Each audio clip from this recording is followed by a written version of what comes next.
আজ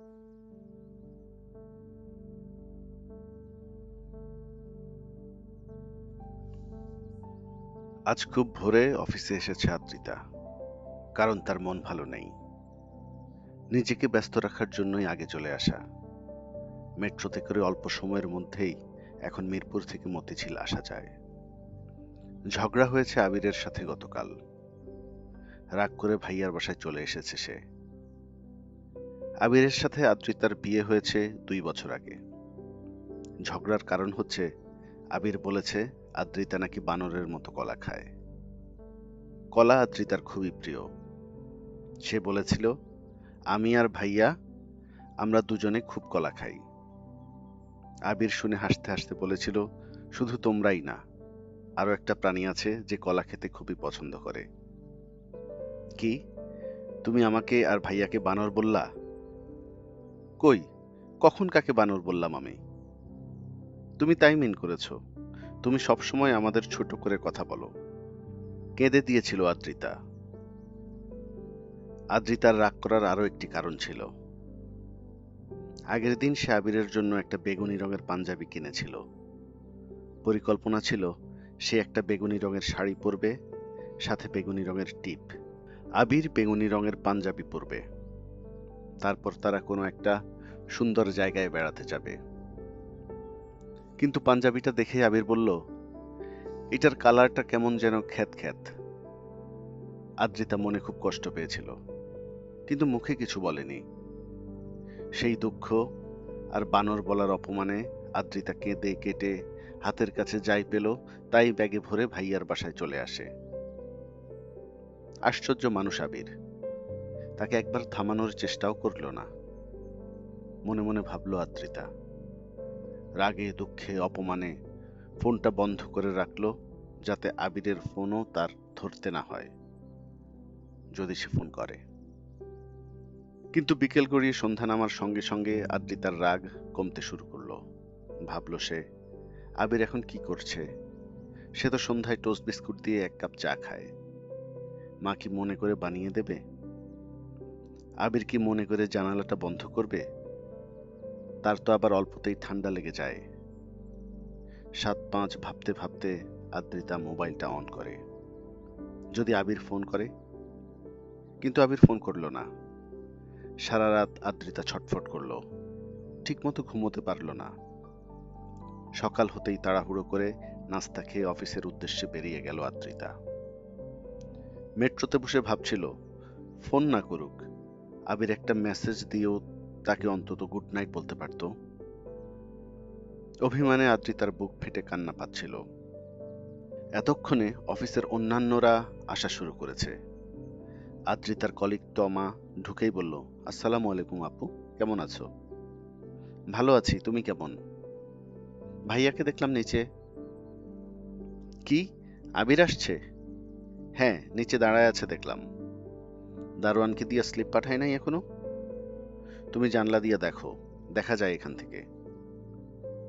আদ্রিতা জানালা দিয়ে নিচে তাকালো, দেখলো আবির দাঁড়িয়ে আছে গেটের সামনে। সকালের নরম রোদ এসে পড়েছে তার মুখের উপর। মুহূর্তের মধ্যেই আদ্রিতার যেটুকু রাগ ছিল তাও গলে জল হয়ে গেল।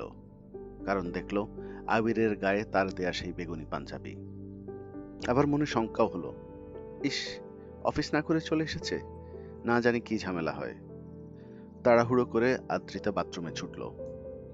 আয়নায় দেখলো তার চেহারা ঠিক আছে কিনা। ব্যাগ থেকে চিরুনি বের করে চুল ঠিক করলো। আইলাইনার দিয়ে যত্ন করে চোখে কাজল আঁকলো। ইস, তার প্রিয় লিপস্টিক গিভ মি মোকা ব্যাগে নেই। যা আছে তা দিয়েই কাজ চালাতে হবে। একটা বেগুনি টিপ পেলে ভালো হতো। ব্যাগে অনেক খুঁজে একটা কালো টিপ পাওয়া গেল, তাতেই হবে। আবির আসবে জানলে সে তার বেগুনি শাড়িটা পরে আসতো। ইস, এমন হুট করে কেউ আসে? আদ্রিতাকে ফিরতে দেখেই তমা মুচকি এসে বলল, যাও আপু, ভাইয়া অনেকক্ষণ ওয়েট করছে। যাব? আরে যাও যাও, আমি বসকে ম্যানেজ করব। যাই তাহলে, কি বলো? হ্যাঁ যাও। আদ্রিতা বেরোনোর জন্য পা বাড়ালো। পিছন থেকে ডাকলো তমা, আপু। কি? তোমাকে খুব সুন্দর লাগছে, আজকে ভাইয়া কাইত। যা, ফাজিল, বাজে কথা। আদ্রিতার মুখ লাল হয়ে গেল। তমা হাসছে হি হি করে। গেট দিয়ে বেরিয়ে আদ্রিতা আবিরের দিকে তাকালোই না, বরং বাঁ দিকে ঘুরে সামনে এগোলো। ভাবটা এমন যে সে আবিরকে দেখেই নাই। সে চাইছে আবির তাকে পিছন থেকে ডাকুক। আবির তখনও ডাকলো না। আদ্রিতা আরেক কদম এগোলো। এক একটা সেকেন্ড তার কাছে এক একটা ঘন্টা মনে হচ্ছে। তবে কি আবির তাকে দেখেনি? যদি আবির না ডাকে, তবে কি তার ঘুরে যাওয়া উচিত? আদ্রিতার মাথায় যখন এইসব ঘুরপাক খাচ্ছিল, ঠিক তখনই আবির ডাকলো, আদ্রিতা।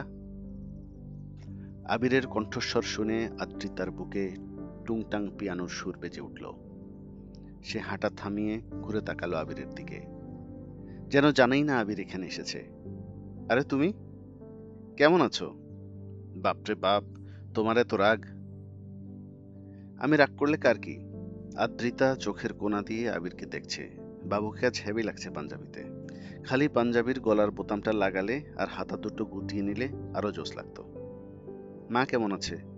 কাল রাতে ওষুধ দিছিলা ঠিক মতো? জিজ্ঞাসা করলো আদ্রিতা। হ্যাঁ, ভালো আছে। মায়ের কাছে বকা খাইছি তোমার জন্য। একদম ঠিক হইছে। নাস্তা খাবা? না, খাবো না। আদ্রিতার কণ্ঠে অভিমানের সুর। আরে চলো, আমি কিছু খাই নাই সকাল থেকে। কি, খাও নাই কেন?